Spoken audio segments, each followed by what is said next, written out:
a lot of builders in Connecticut and even in New England are slow, but you seem to be pushing ahead full steam ahead.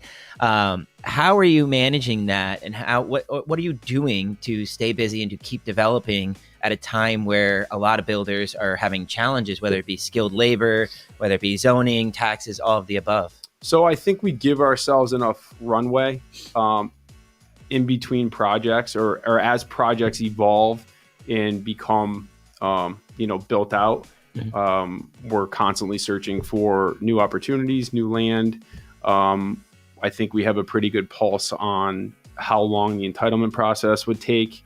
And I think that's why we've been able to stay consistently busy, definitely steady, while some builders may be slowing down a little bit.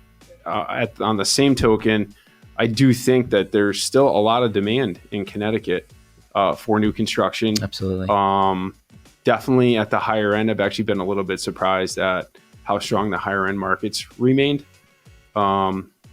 So I think that's... And I think it's important for, obviously, the listeners, especially of Connecticut, to hear, because I feel like, in the national news, it's always talking about, like new home builders, confidence is down. Right. Historic lows. But at the end of the day, no one even knows what the frig that means. Like, what is that? Like, I mean, obviously, like us in the real estate business know what it means. Like, there's like a survey that goes out, right? And like, they ask the builders how they feel, right? It's like good, poor, bad. Yeah, your sentiment.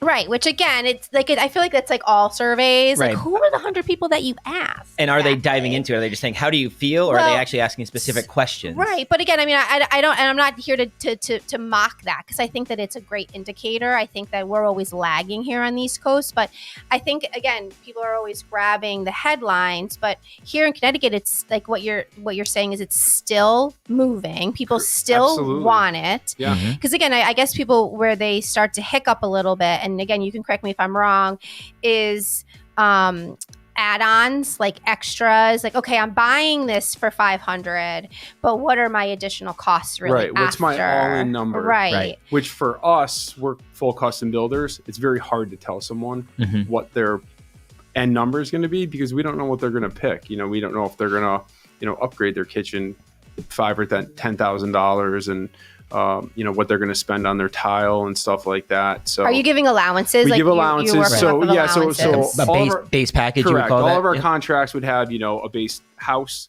a base specification sheet for that house, and a base allowance package for that house. And then, whatever they deviate to.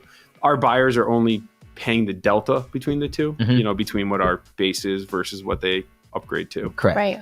Are you seeing a slowdown now with rates at all? I mean, I know you're meeting someone today right after this. Yeah. Again, higher end buyer. Yeah. But yeah, definitely seeing a slowdown with rates. We have a couple projects that are in the upper 6s to like mid 7s. That price range has definitely slowed the activity, the phone calls and stuff. But again, you talked about the survey in kind of on a national level. I think we all know real estate's local. Right. And the local Connecticut, I think, market is still very strong. Very strong. But again, and probably better than I do, because I concentrate mostly on the shoreline. But like, are there that many? Like, do you have a lot of competition? Yeah, there's other builders. Well, I know there's other builders, right. but new neighborhoods that are going in. I feel like in Connecticut, it's not as common as like Texas, it's not, right? Where they're building schools for these developments. No. So from that perspective, no, there's not a lot of competition.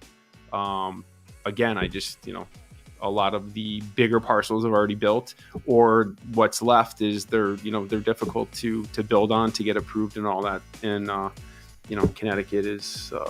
There's a lot of red tape, I guess, for lack of a better term.